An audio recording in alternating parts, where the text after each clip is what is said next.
Yesu asifiwe. Tumsifu Yesu Kristo. Bila shaka natumai kwamba unaendelea vizuri na ni matumaini yangu kwamba umeendelea kwa pamoja nami. Ubarikiwe sana unapoendelea kufuatilia kweli hizi za kweli wenye matumaini. Nilikwambia kwamba kabla tujaendelea na sehemu ya pili ya historia ya kanisa, tutajifunza kwanza unabii wa Danieli. Sasa nikukaribishe ufuatane pamoja nami kwa sababu kuna mambo muhimu ambayo nadhani yatatusaidia kuelewa historia ya kanisa la Agano Jipya katika unabii wa Danieli.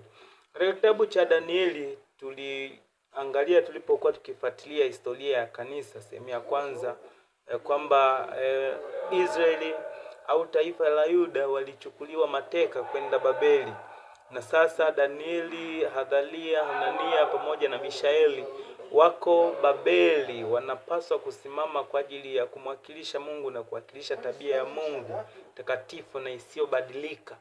Vijana hao waliofundishwa utii sasa wako utumwani, na kumbuka nilikwambia kwamba ulikuwa ni mpango wa Mungu kujifunua kwa mataifa hayo ya kipagani. Lengo ni kwamba aweze kutoa nafasi ya pili, nafasi nyingine, nafasi ya rehema kwa ajili ya mataifa ya kipagani, waweze kujua ukweli wake na ikiwezekana waweze kumrejea.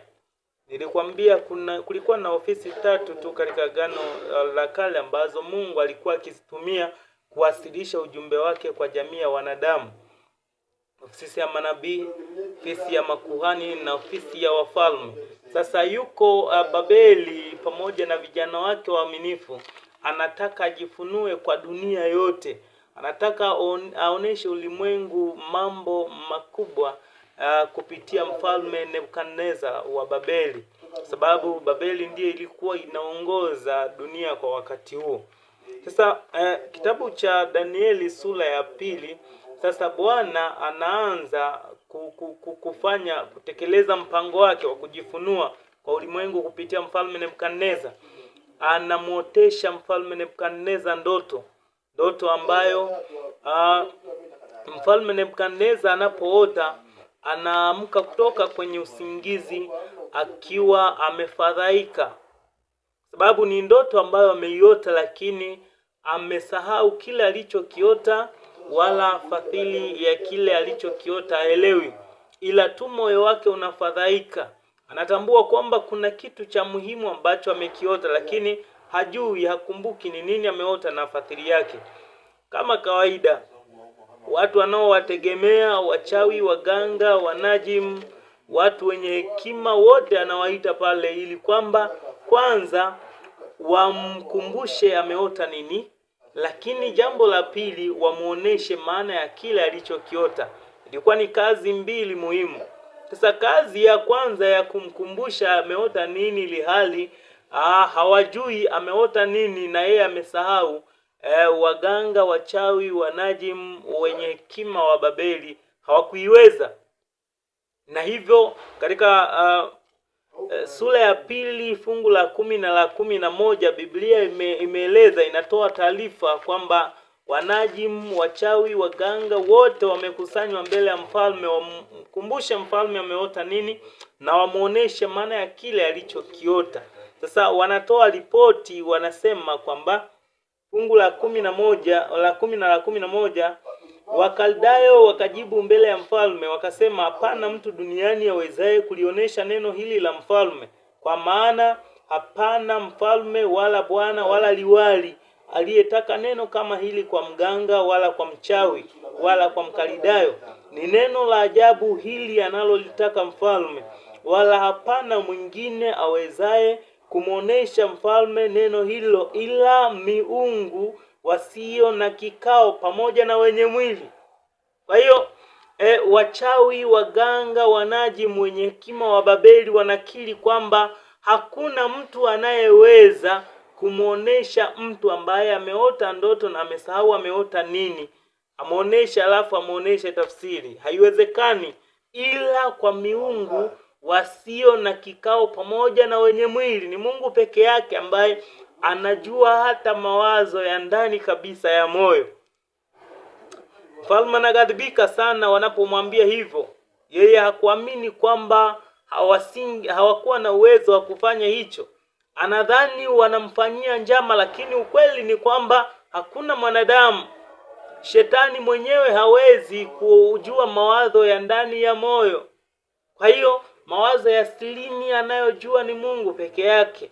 Miungu wasio na kikao pamoja na wenye mwili. Sasa amri ya mfalme inatoka kwamba wenye hekima, wachawi, waganga, wanajimu wote wauawe. Hawana sababu ya kuishi kwa sababu wamekubaliana na wamepatana kumdanganya mfalme. Sasa Danieli ni miongoni mwa watu ambao walionekana kuwa ni wenye hekima. Katika sura ya kwanza ya kitabu cha Danieli imeelezwa kwamba baada ya siku 10 za majaribio, Danieli na wenzake walionekana kuwa wanapendeza sana, walionekana kuwa na ufahamu katika mambo ya mafumbo. Kwa hiyo wakajumuishwa katika miongoni mwa wenye hekima wa Babeli. Sasa amri imetolewa, wenye hekima wote wauawe, akiwemo Danieli, Mishaeli, Adhalia na Anania. Sasa Danieli anapata taarifa. Anamuuliza Alioko kwamba vipi, mbona amri ya mfalme ni kali sana? Anamwambia nipatie muda nami nitaenda kumwambia mfalme habari ya kile alichoota. Sasa Danieli anaenda kwa wenzake, wanaomba hekima kwa Mungu na rehema. Bwana anamfunulia Danieli kila ambacho mfalme Nebukadneza ameota na fadhili yake. Sasa mfalme Nebukadneza alikuwa ameota hiki. Katika sura ya 2 fungu la 32, Danieli anaanza kufadhili. Anaanza kumwambia mfalme kile alichokuwa ameota. Mfalme alikuwa ameota sanamu kubwa ambayo ilikuwa imesimamishwa. Sanamu kubwa ambayo ilikuwa inatengenezwa kwa madini mbalimbali. Fungu la 32 la kitabu cha Mwanzo, la kitabu cha Danieli sura ya 2 fungu la 32, Biblia imeandika kwamba na sanamu hii kichwa chake kilikuwa ni cha dhahabu safi, kifua chake na mikono yake ni ya fedha, tumbo lake na viuno vyake ni vya shaba, miguu yake ni ya chuma na nyayo za miguu yake nusu ya chuma na nusu ya udongo. 32 na 33 kitabu cha Danieli. Kwa hiyo ndiyo sanamu ambayo mfalme Nebukadneza alikuwa ameiota. Kichwa cha dhahabu, kifua na mikono ya fedha, tumbo na kiuno kilikuwa ni cha shaba, miguu yake ilikuwa ni miguu ya chuma, lakini nyayo za miguu zilikuwa ni nusu ya chuma na nusu ya udongo. Sasa zingatia kwamba hii ndoto ya mfalme Nebukadneza ni sawasawa na ndoto ile ambayo Danieli anakuja kuiota, lakini katika muktadha na katika vielelezo tofauti. Katika Danieli 7, Danieli pia anaoneshwa ndoto ya wanyama 4 wanaotoka katika bahari. Wanyama 4, na katika ndoto hiyo njozi hiyo ambayo Danieli anaoneshwa mnyama wa kwanza alikuwa mfano wa simba katika Danieli 7 fungu la 4, lakini mnyama wa pili alikuwa mfano wa dubu, na mnyama wa tatu alikuwa mfano wa chui, na mnyama wa 4 alikuwa ni mnyama wa kutisha ambaye Danieli hakupata mfano wa mnyama anayepatikana duniani wa kumlinganisha na huyo mnyama.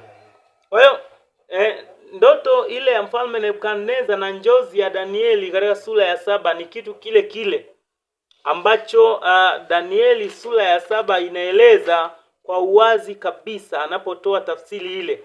Danieli 7 fungu la 17 imeeleza kwa uwazi kwamba ni nini hicho, au wanyama hao walikuwa wanamaanisha nini hasa. Fungu la 17 la kitabu cha Danieli, Biblia imeandika Wanyama hao wakubwa walio wanne ni wafalme wanne watakaotokea duniani. Ni wafalme wanne. Lakini watakatifu wake aliye juu wataupokea ufalme na kumiliki huo ufalme milele, nam hata milele na milele. Kwa hiyo wanyama wanne ambao Danieli aliota ni wafalme wanne watakaotokea duniani. Lakini fadhili pia ilitolewa kwa mfalme Nebukadneza na Danieli katika kitabu cha Danieli sura ya 2 kuanzia fungu la 36. Danieli anamwambia mfalme Nebukadneza, anasema hii ndiyo ile ndoto, nasi tutaihubiri tafsiri yake mbele ya mfalme. Wewe mfalme, mfalme wa wafalme, na Mungu wa mbinguni amekupa ufalme na uwezo na nguvu na utukufu. Na kila mahali wakapo wanadamu, wanyama wa kondeni na ndege wa angani amewapa mikononi mwako, naye amewamilikisha juu ya hao wote.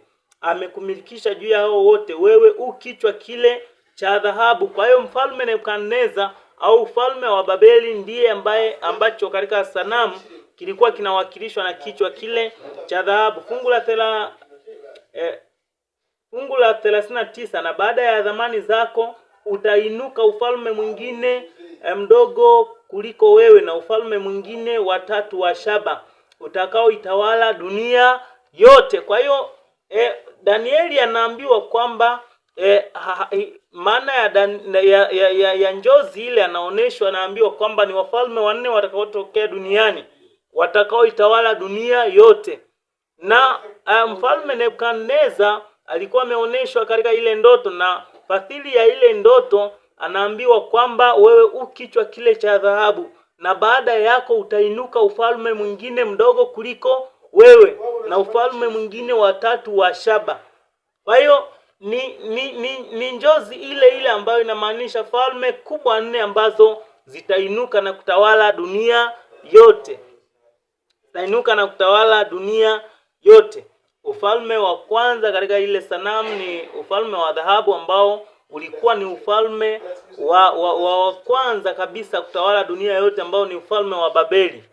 Ufalme wa Babeli kihistoria unaelezwa ulianza kutawala mwaka wa 605 kabla ya Kristo mpaka mwaka wa 538 kabla ya Kristo.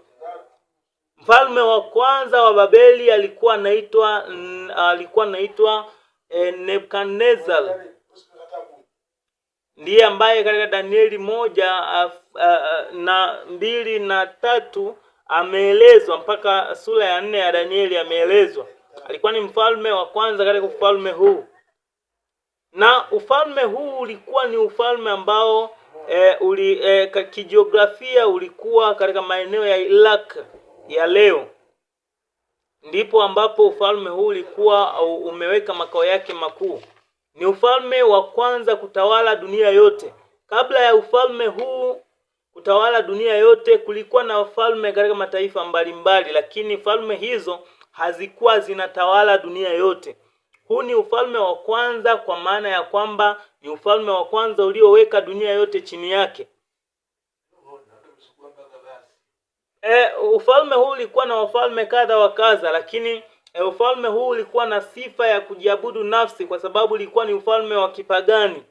Sasa Mungu anaamua kujionesha na kujifunua kwa mfalme huyu mwenye kiburi, mwenye majivuno, ufalme ambao ulikuwa umejaa ibada za sanamu, walikuwa wanaabudu miungu mbalimbali.